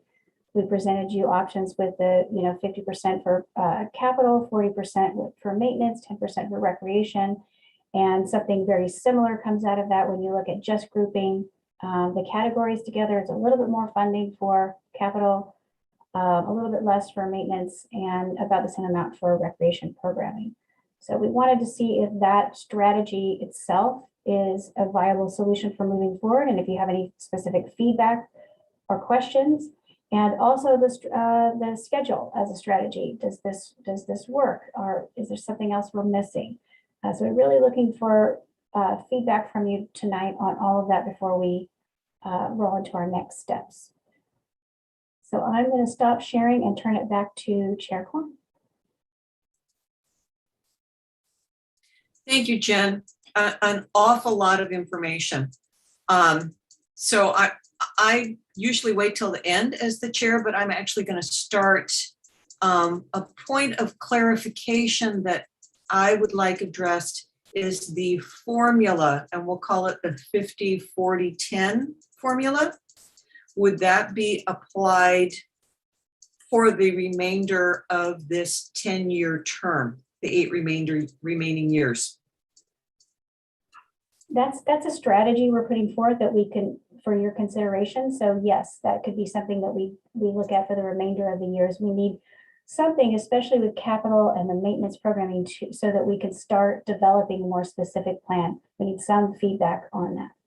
So it could be a given. It could be set in stone, the 50-40-10 for the duration of the funding. Generally, again, the funding is fluid, and there might be those projects that benefit both maintenance and recreation that we bring back. We're not looking at specific funding strategies. We're looking at big picture. So it's not an absolute 50% will be spent on this. We'd like to look at a strategy that uses approximately 50% of the funds, but we need some flexibility. So we don't look at it as set in stone per se, but we look at it as a strategy to aim for that still allows us some flexibility to pivot, as they say, and strategize for something new that comes up, or something new that we didn't consider 2 or 3 years from now that comes up that we would like to spend the funding on. There's lots of things where the funding can benefit all 3 sections, but when you look at those categories, grouping them together makes sense to us, and we really like your feedback on that strategy for moving forward. Thank you. My second question is, you shared with us the 2019-2020 county report. Could you quickly review how the other towns are using their money, bearing in mind they did not get hit with the same fire costs that we had, and also Santa Rosa is the largest city, so it would get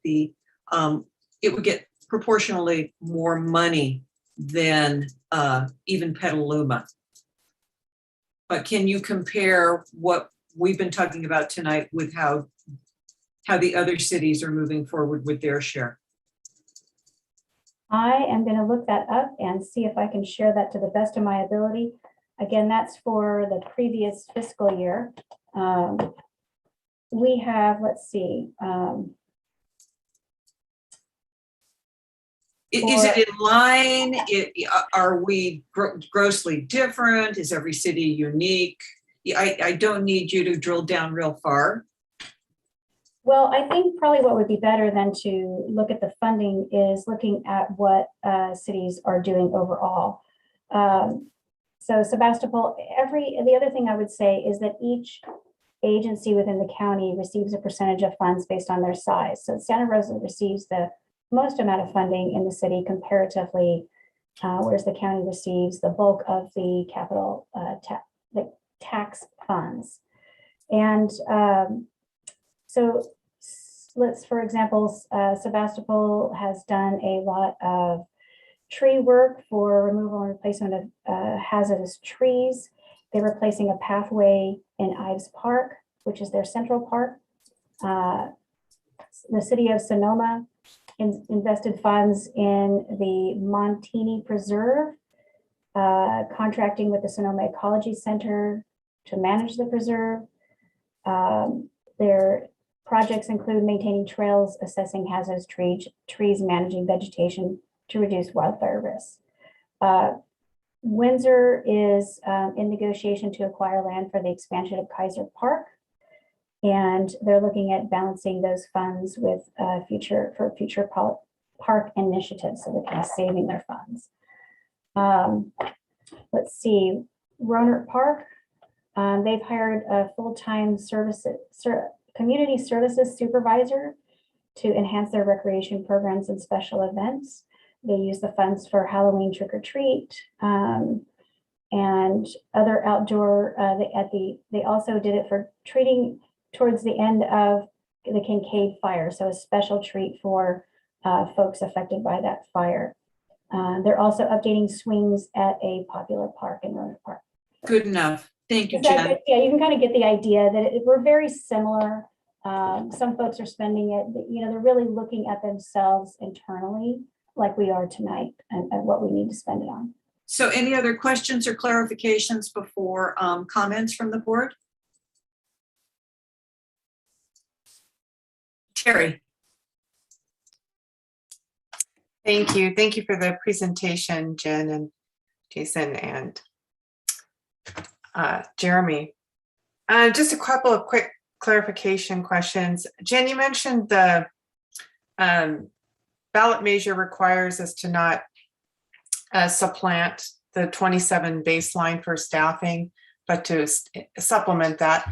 What about in terms of contract services? Is there any requirement to not supplant contract services that may have been in effect in 2017? It would be somewhat similar. It's really, they look at it from a staffing base. So if we decided to remove a giant portion of our staffing to replace it with contracting service, that would be considered supplanting. Okay. But you can use contracted service to enhance what we do. Okay. And then under maintenance was listed weed removal and I believe some maintenance for park, for medians and street landscaping. And I was unclear whether that referred to median and street landscaping as it relates to a specific park or just citywide. Yes, I'll go ahead and answer that for you. Thank you for asking that question. So the way that we do our weed abatement throughout the city is a combination through fire department's weed abatement program and then also our city staff. But unfortunately, due to the recession back in 2008, we are only able to do the weed abatement on those landscape parcels, roadway landscape parcels and center medians once and hopefully twice a year. So we'd like to enhance that citywide through the use of the Measure M funds, if that's the direction that the board also agrees with. Okay, thank you. And I was on that same topic. I was just curious whether there's any relationship between maintenance of medians and street landscaping to the city's stormwater assessment. Not that I'm familiar with at this time. Okay. All right. That's, I think, all the clarification I needed. Thank you.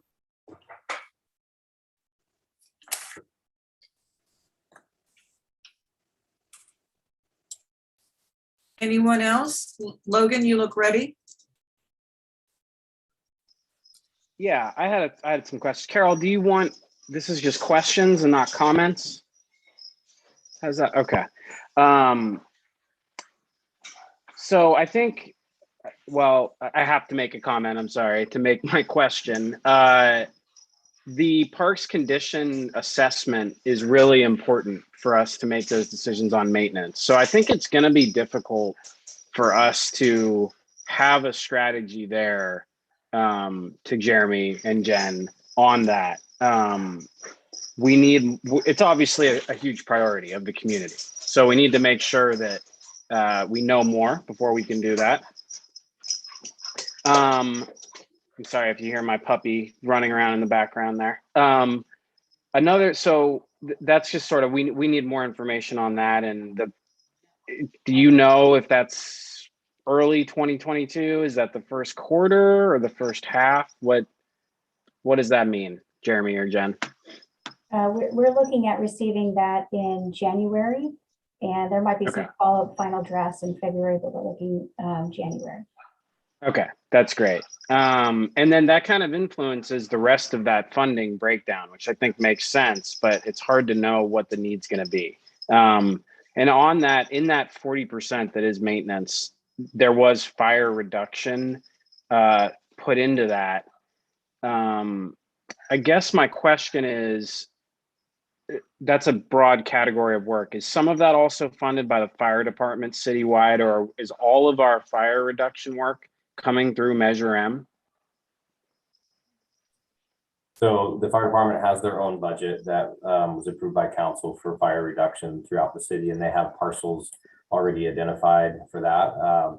That doesn't necessarily include areas throughout our parks and our open spaces. So that's what we're looking at adding to that as a possibility for using the Measure M funding.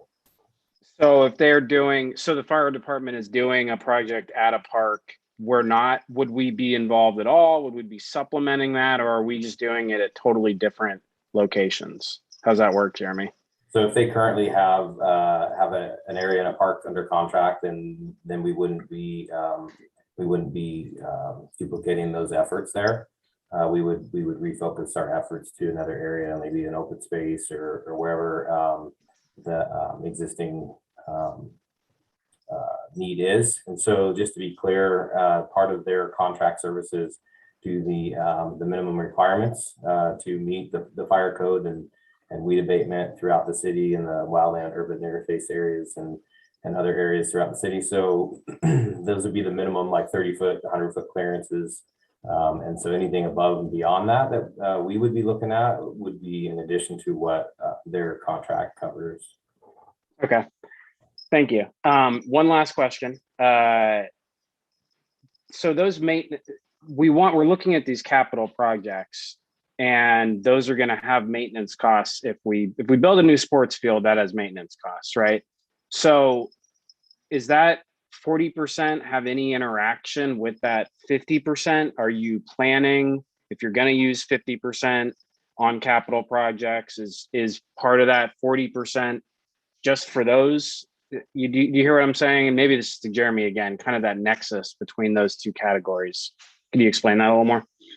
Yeah, I can start off just with an analogy that I look at. So, if we're looking at replacing an existing sports field with something with a newer technology, such as an all-weather sports field, I see that as something that spans all three of those categories. Obviously, it's an enhancement for the recreation programming, which helps generate general fund revenue, which is a plus. It also provides more opportunities for the public to go out and use sports fields outside of regular programming throughout recreation. So I see that as a plus. I also see reduced level of maintenance with an all-weather sports field, given there is regular routine maintenance, but generally it's less than a traditional field. So I see that as a plus. And then so I see it kind of a collaboration between all three of those areas and the funding that we funding breakdown that we'd be receiving. So I don't know if Jen would like to comment also on that. I was going to say, I thought you did a great job. There's always those projects where when we enhance something, like Jeremy was talking about earlier, it changes the maintenance. Now we don't have to run out there every 5 seconds to fix something. We're just doing our routine maintenance. And then the recreation team can programming it without refunding people because something didn't work. So I think you did really, I think it's a win-win when we can enhance what we have. Okay, and then this is my last one, Carol, I swear. No more comments or questions. Maybe if we can figure out a way to represent that in some formula or number that's easy for people to grasp, that when you fix something, you pay less to maintain it. I think that's logical, to most people, like when you replace your roof or whatever at your house. So if we can figure out a way to demonstrate that to folks, because they're telling us all the time we need more maintenance, right? So let's show them that by building things, we actually can make it be better long-term. So that's just sort of a part of the strategy. Let's find a more tangible way to show people that connection. And now I am done. Thank you, Carol. Good questions, as always. Anyone else questions or clarifications before we move on to comments? Okay, and Jen, I think I would like simply stated direction for the kind of comments you're seeking from us at this point. Awesome. Yes, I can do that. So what we're looking for you from tonight is a recommendation to council to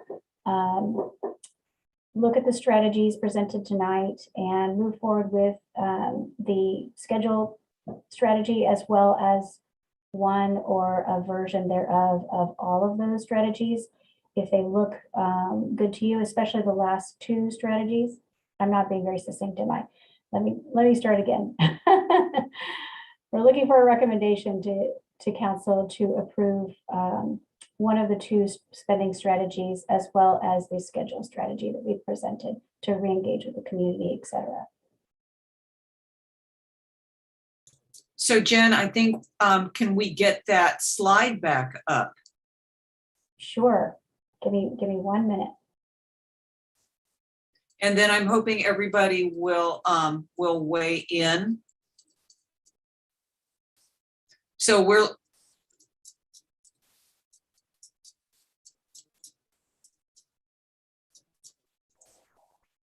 Jen, is that the one we want?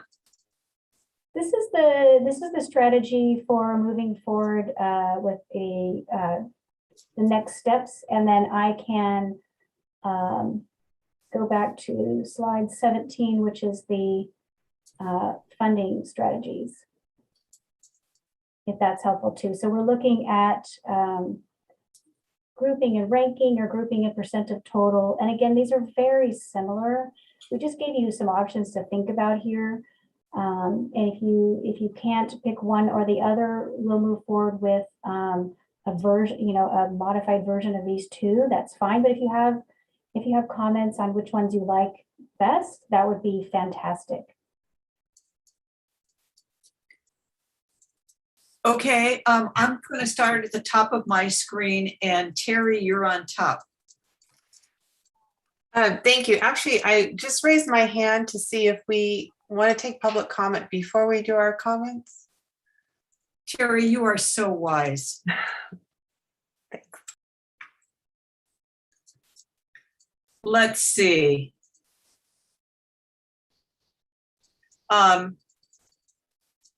So we do discussion and input. I think we've done the discussion part. We have not done the input part. Then we move on to public comments. This is how my script reads.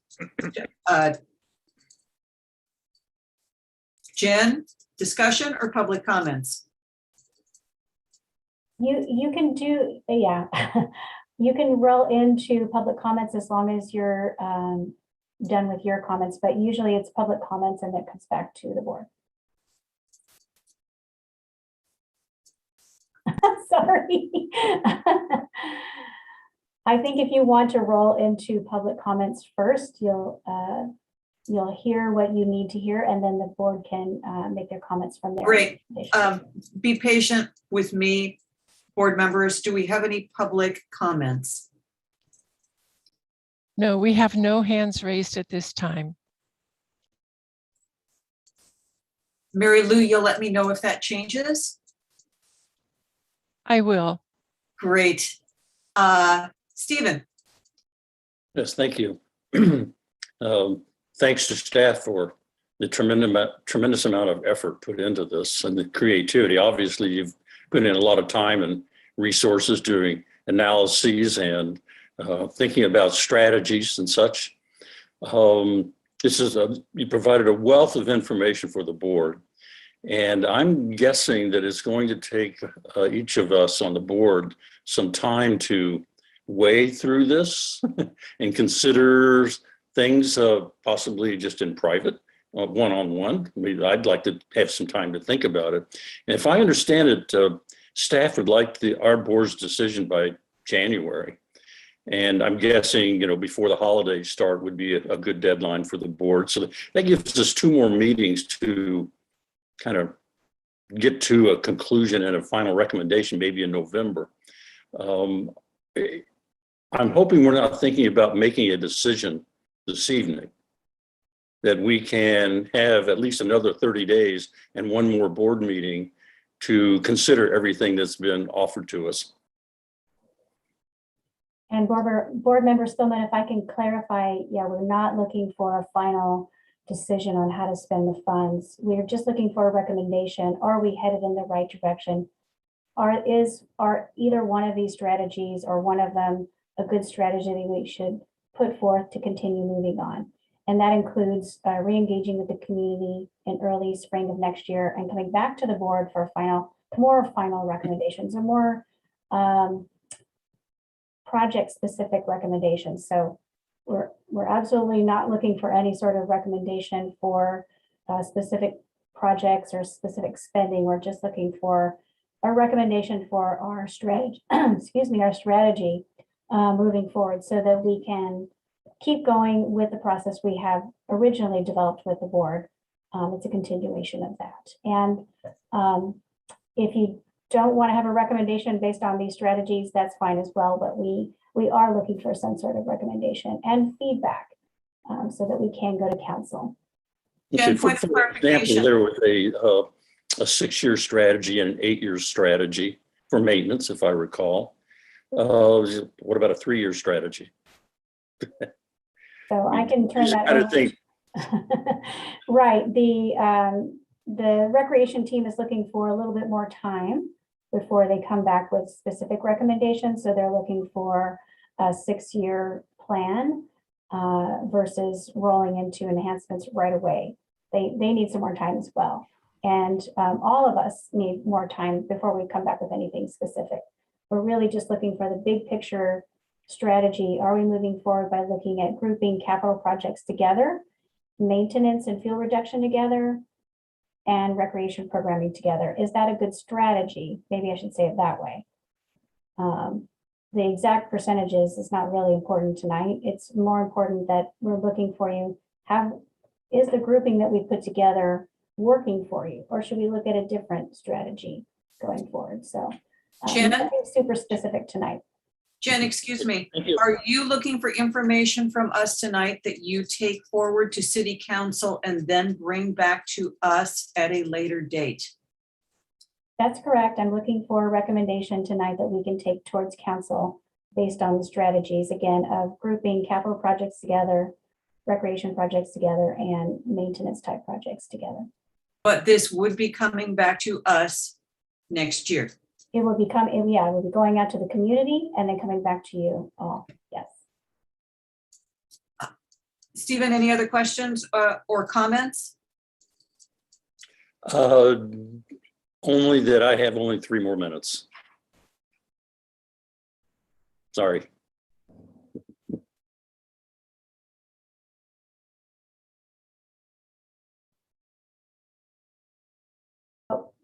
Chair, You're on mute. you're muted. Do we have quorum if Stephen has to leave? Yes, we do have quorum if Stephen needs to leave. Comments from anyone else?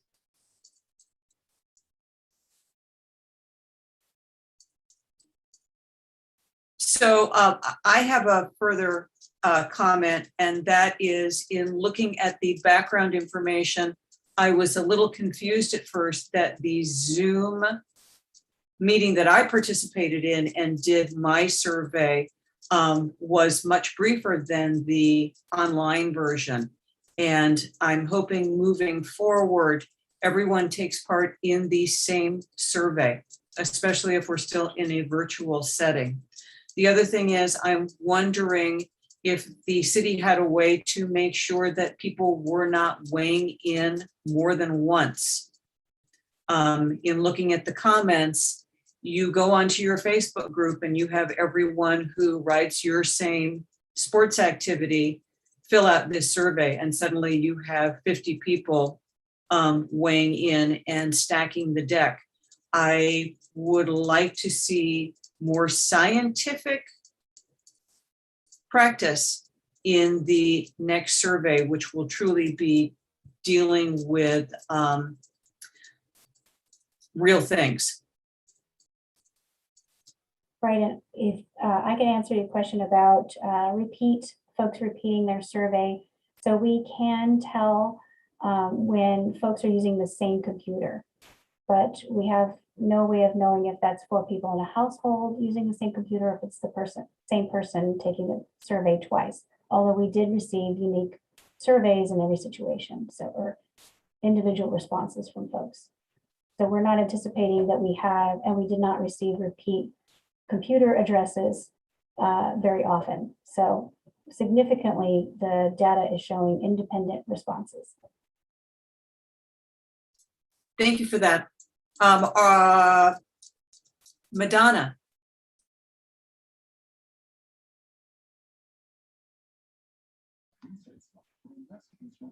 I'm sorry. Did you want to say something? No. Okay, so can we move forward to city council with anything? Is anyone comfortable? Terry, I see your hand up again. Yeah, thank you. I was just going to offer a couple of quick comments if I could. So I am very much in favor of the recommendation for a 6-year plan for recreation for all the reasons that Jeff described. It makes perfect sense to me to move forward with a 6-year plan as opposed to an 8-year plan. I'm generally supportive of the 50-40-10 split, given that there's going to be great flexibility, that it may be that what starts as a maintenance item ends up being a capital item. So I'm comfortable with that approach moving forward.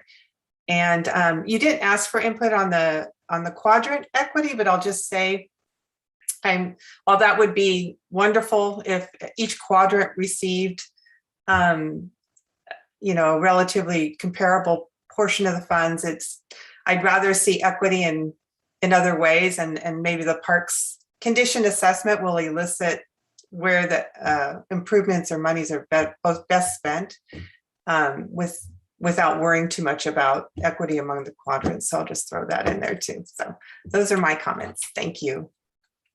Excellent point, and perhaps that can be included in the refinement of the survey. Yes, Carolina? Clarify that we did collect information per quadrant, and we will, as we move forward, continue to collect per quadrant information so that we can share that with you in the future. I think Terry's point was more that rather than have one quarter in each quadrant, that the funding go to capital improvements in the area of the city where they were most needed. Is that correct, Terry? Yes. Carolina. Yeah, thank you. Thank you for all the work. Thank you. The comments, I must say, I did read it once through because the comments are fascinating. And I'm glad that we're able to go out and ask those questions and be able to read them. You sit down in a quiet space and read them. But so far, I think your strategies of the 6-year plan is the most realistic. 8 years is a really long time to start this kind of a strategic planning. And I like the 50-40-10 plan also. It made the most sense to me. And so I of course, life as we know in Sonoma County is pretty interesting. So we have to kind of always remember that. And Logan, stop me if I'm wrong, but this is going to appear on a ballot, right? You're the political guy here eventually. This isn't gonna, I mean, Measure M is gonna pop back up. When it has to be renewed, I think you're right, Carolina, but this would be for the current tax that people have already Right, voted for. right. Yeah. Right. So we have to remember that that's something else that we're dealing with, that we have to really remember that when we're out in the community and talking to people, that we want to be sure that people understand that that is something that is coming up, and these things are going to depend on what the outcome there is. So I just wanted to throw that in. So thank you. Another way to say that is to make sure that we use this money wisely to begin with, or it will not get renewed. And Santa Rosa is the majority of the county votes. So as goes Santa Rosa, perhaps goes the future. No pressure, Jen. I appreciate it. Yes, I know it's if you think about what we've heard over the course of collecting this input, we could probably spend this over 10 times these funds easily from what we are hearing requested. But that's why it's painstaking to do a priority process. It's not easy, it's complicated, it's messy. but we just need a strategy to move forward so we can start taking those first steps into projects and recreation programming and maintenance. So thank you. I appreciate all your time to read it. I know it's a lot, and I appreciate it. So I also would be comfortable going forward with the 50, 40, 10. I think the 50 capital improvements is fairly self-explanatory, with the asterisk that maintenance goes down with some of these capital improvements. The maintenance 40%, I think, will need some clarification so that it is not doing the work that the city should already be doing. I'm just going to come right out and say the fact that we're not whacking down the weeds in our park because we should be whacking down the weeds in our park, and we're going to use this special money to do it, is awful. It is just awful. I wish the city could step up to the point and say, we're going to take care of the weeds. We found that money in general funds. I would love the maintenance to be enhanced maintenance rather than baseline maintenance. And taking care of the weeds is baseline maintenance, in my opinion. And I will say that over and over and over again. But I would be comfortable going forward with that 50, 40, 10 as well.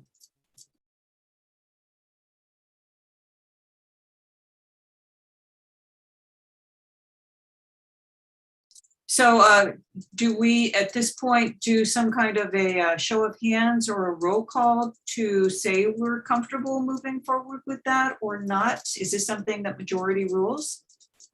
If you could make a recommendation and we could take a vote, that would be appreciated. Could I ask Terry Griffin, who's so good at this, to make a recommendation? Sure, I'll make a motion that we forward to council the proposed strategy of 50% of the funds for capital projects, 40% of the funds for maintenance and fire reduction, and 10% for recreation. I'll second that motion. Staff, do you want to do a roll call or a show of hands? I will turn to our host to see what they prefer. We'll do a roll call vote. Please respond aye or nay when I call your name. Chair Quant, Aye. Vice Chair Griffin, Aye. Board Member Spillman, Board Members, oh, he had to leave. Board Member Pitts, Aye. Board Member Cruz, Aye. and Board Member Spence. Aye. The motion carries with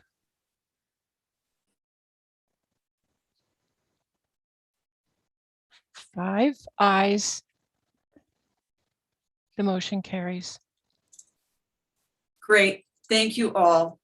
We are almost done. We're going to move on to committee reports. There was no mayor's lunch again. The Waterways Committee revisited a project that we have seen once already. Creek Week is coming up, and because of COVID, it is essentially a virtual Creek Week, but the Waterways Committee is working with staff to see if we can go pick up garbage as a committee or unofficially as a committee one day in October. And if anyone would be interested in unofficially joining and picking up trash at Prince Memorial Greenway, which is the waterway and also a city park, I can let you know when that is going to happen. And that's it for that. Moving on to written and electronic. Could you please email me that date? I would like some information on that. Thank you. So yeah, it's not set up yet. When I get it, I'll try and send out an email. Thank you, Madonna. Written and electronic communication. Thank you, Chair Quant. We have not received any written or electronic communications for this meeting. Future agenda items. And Jen, we have how many more meetings in calendar year 2021? we have 2 more meetings. So we'll have a meeting October 27th, I believe, and then we'll have another December 8th.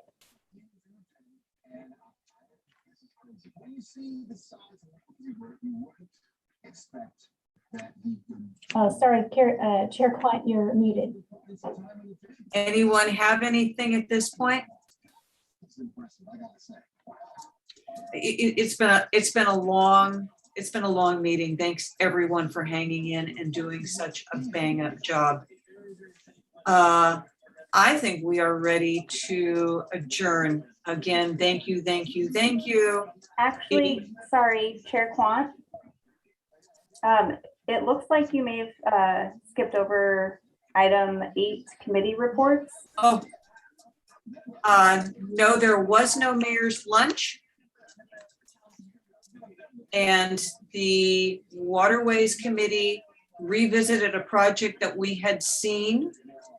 We are not having a meeting, but we're talking about going and cleaning up the Greenway unofficially. Those were the committee reports.